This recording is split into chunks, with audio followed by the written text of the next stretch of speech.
Hi, everybody. I'm Millicent, and this is Paula from the Rooted Healings podcast.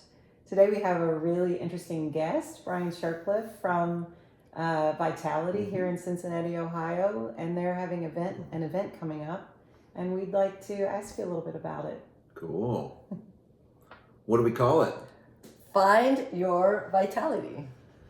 Based on all these fun videos that we've been doing too, that are inviting especially people 40 to 60 years old to find their vitality, right? To discover who it is that we want to be in this next stage of life.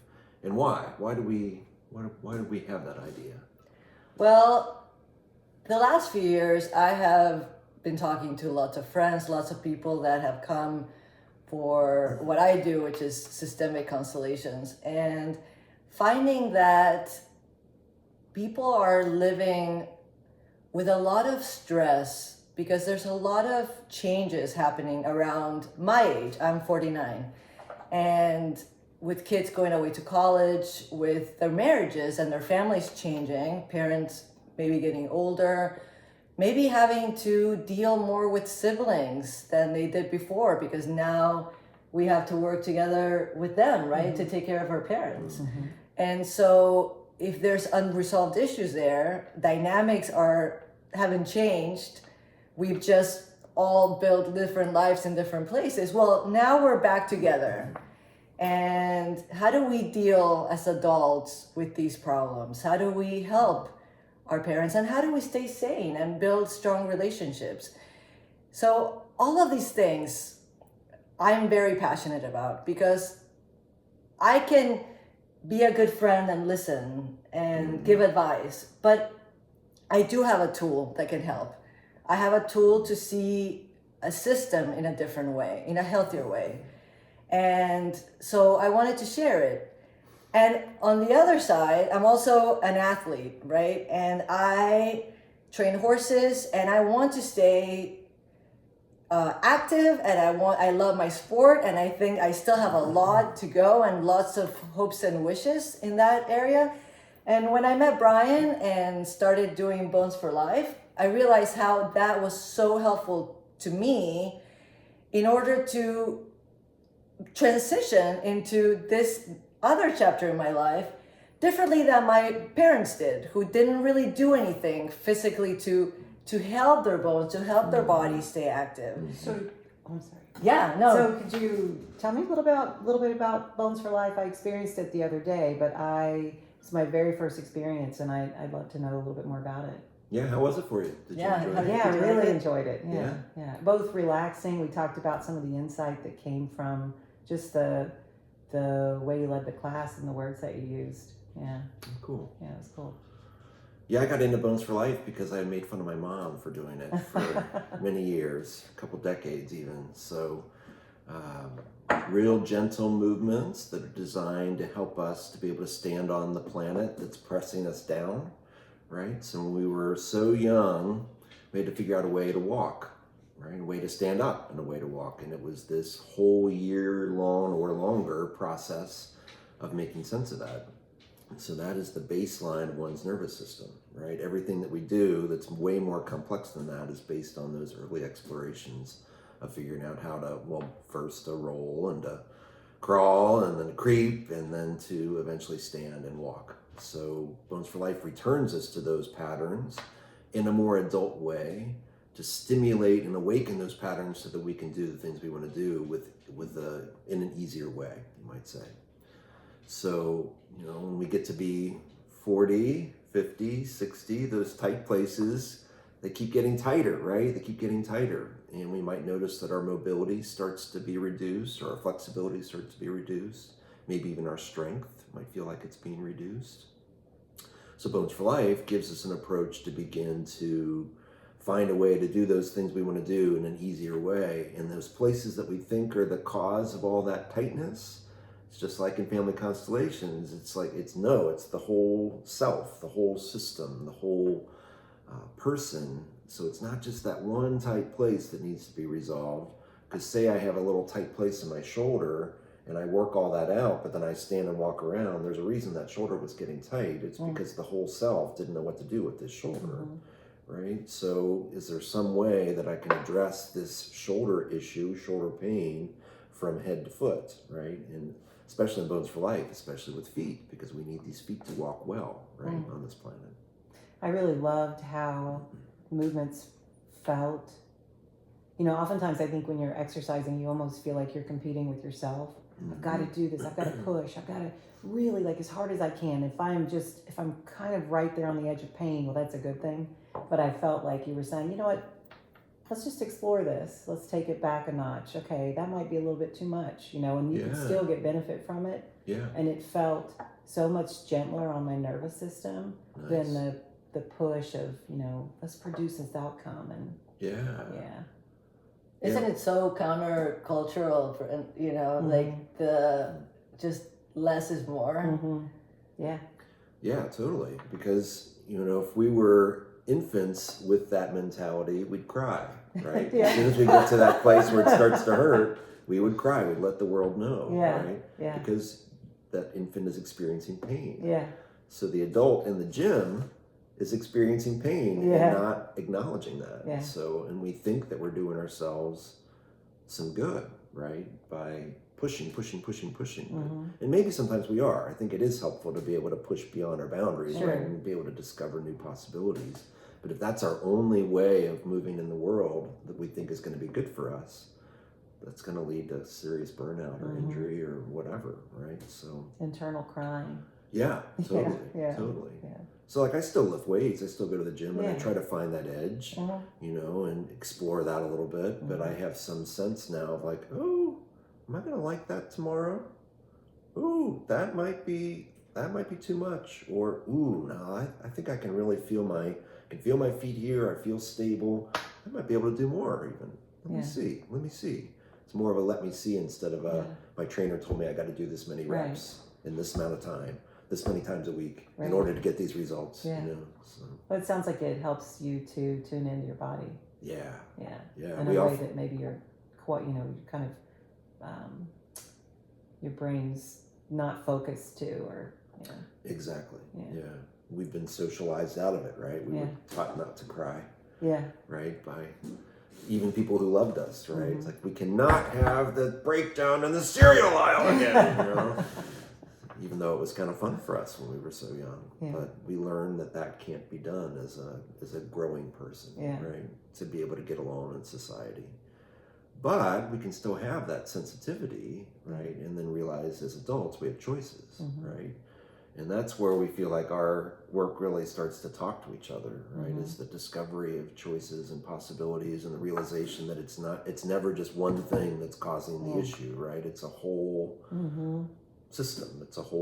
It's looking at the whole and discovering, well, that place is really being overworked, or that person's really, all the pressure's on that person when everyone else is just sitting around. That shoulder's hurting because these ribs can't participate. They don't know what to do.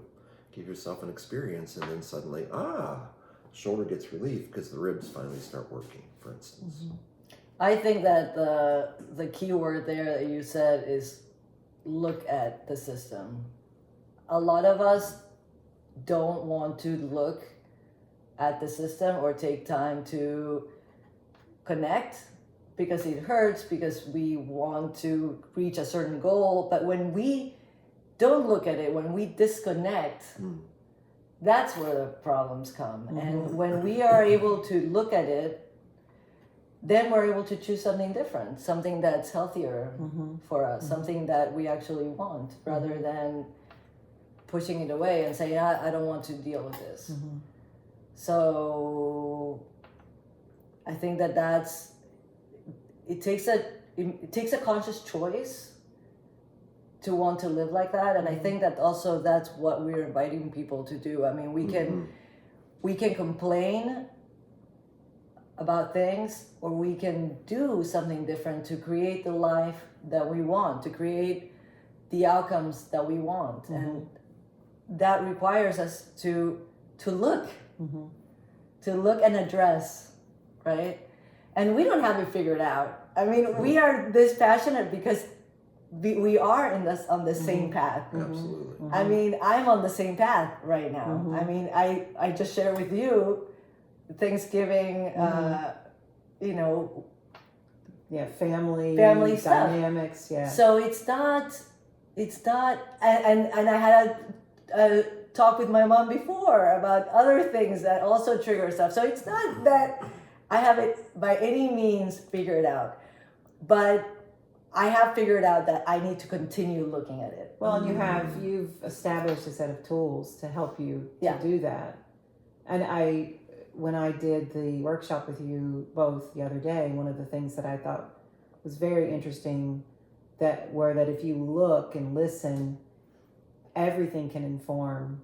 You know, it's maybe, you know, you have a conflict with your mother, and yes, it could be the family system around that, but it also there could be environmental factors, there could be other things informing those positions that you have that cause you a lot of stress that you have no idea about until you really look. And it sounds like you're giving the tools to be able to see that.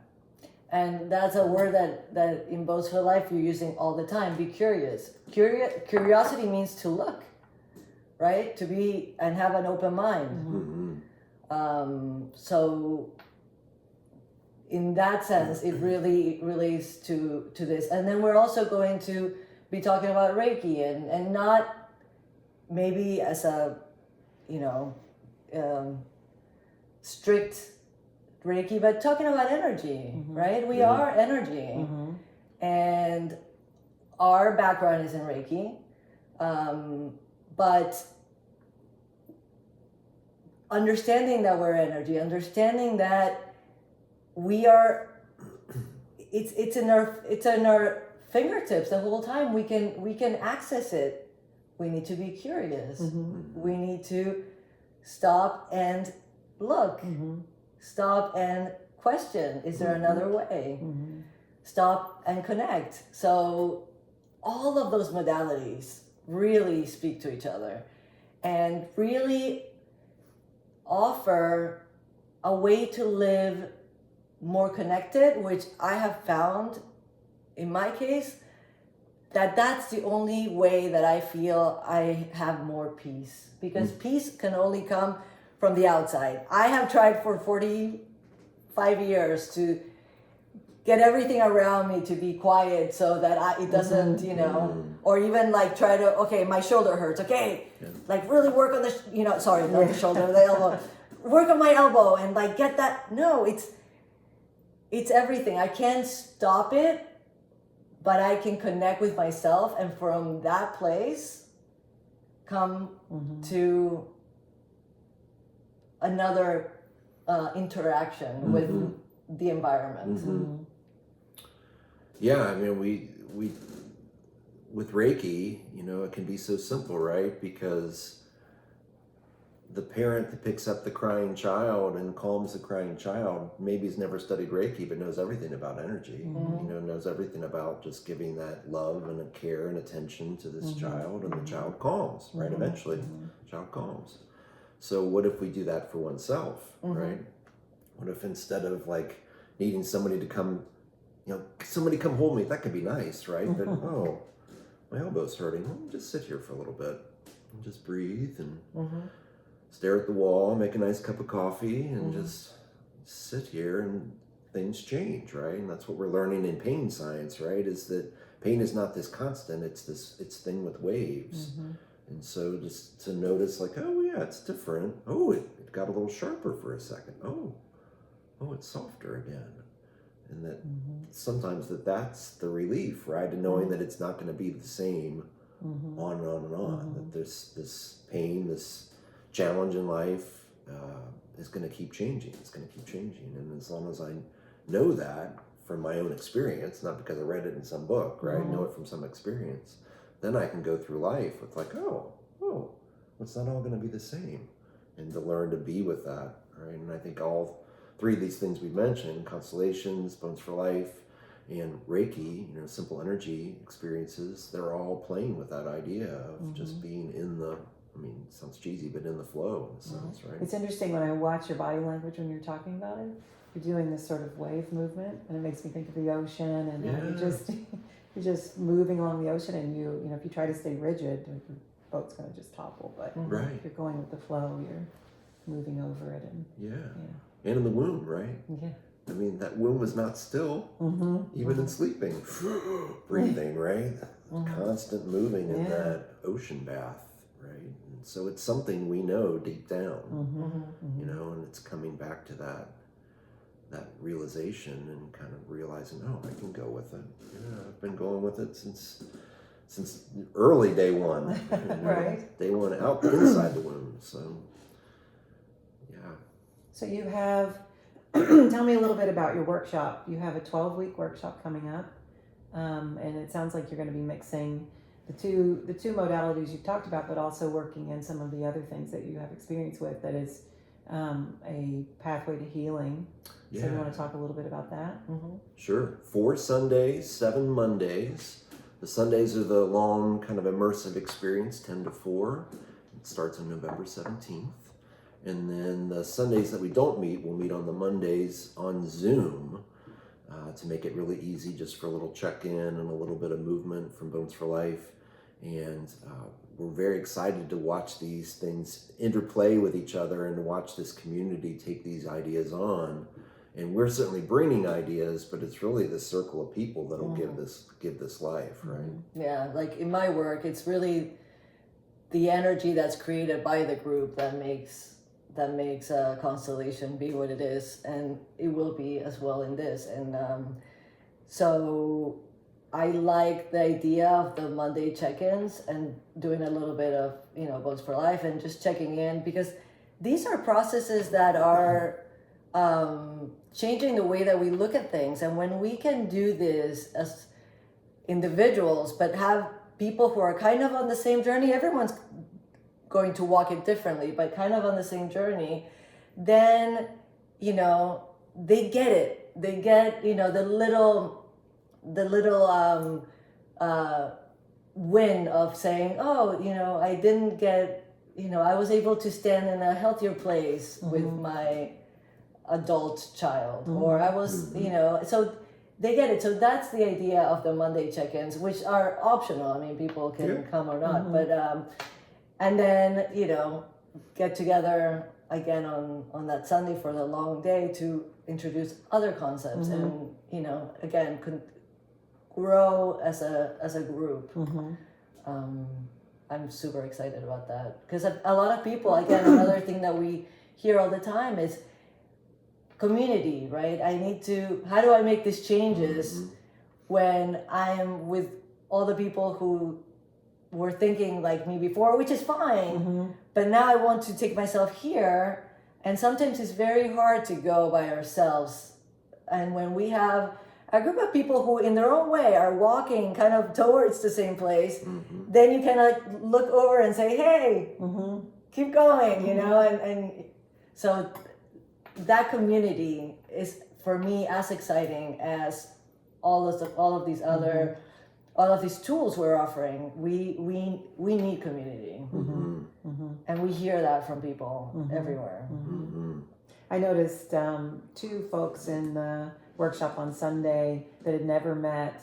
I noticed that they were laughing a lot in the corner, and then they hugged and let's keep in touch. And they, you know, I thought that was really a really great thing, bringing people together that wouldn't necessarily meet one another. And what I'm learning from my workshops, which are super interactive, is that what people get the most out of is not me talking about these concepts. I introduce them, but it's letting them, you know, be with each other, do their own, you know, their own journaling, their own thinking about it, their own feeling it. And not so much, I mean, we are not going to be here like, you know, lecturing anyone on anything. Yeah. We are just going to be introducing concepts which are so helpful, and then just letting the energy kind of happen, because that's where the real pearl is in what's happening for each person. And if it happens to be like to share with another person or share with a group, what happens there? That is what's really, that is I think the richest part. For sure.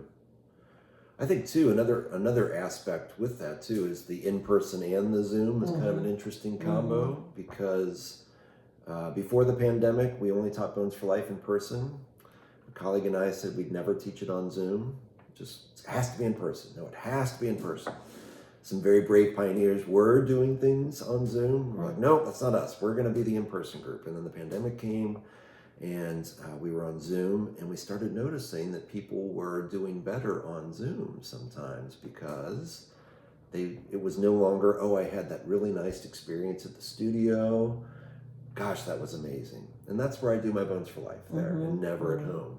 Site specific. Exactly, right. We're contextual learners, Yeah. right? And we have that whole discovery there, and that's where it stays. But now with people exploring on Zoom, people are telling us, oh yeah, I do it all the time. Right? Because they had on the Zoom meeting had that nice experience right over there, right there on the floor, and then look at, oh yeah, I could do that again there, right? So that nice blend to plant these ideas not just in the studio together in this nice community, but in one's own home, right?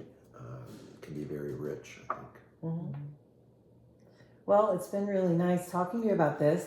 Can you just go over the dates one more time and how people could get in touch with you if they're interested in participating? Absolutely. And you should be interested in participating. It's a really great thing. So go to vitalitycincinnati.org and look for Find Your Vitality. You'll see all the dates there. The program starts November 17th. And there's places there to reach out to both of us to get some answers to your questions. And stay tuned. We actually, coming up, we have a number of opportunities to come just check out little tastes of it. So check out our calendar as well. Yeah, this Sunday, the 13th, from 3 to 5, we are going to be doing a small version of this 3-month journey of Find Your Vitality. Should go. It's a great experience. Yeah. I thought it was really powerful. You can find all of that information on the vitalitycincinnati.org website. Yay. Thanks for your time. Thank you. Thank you.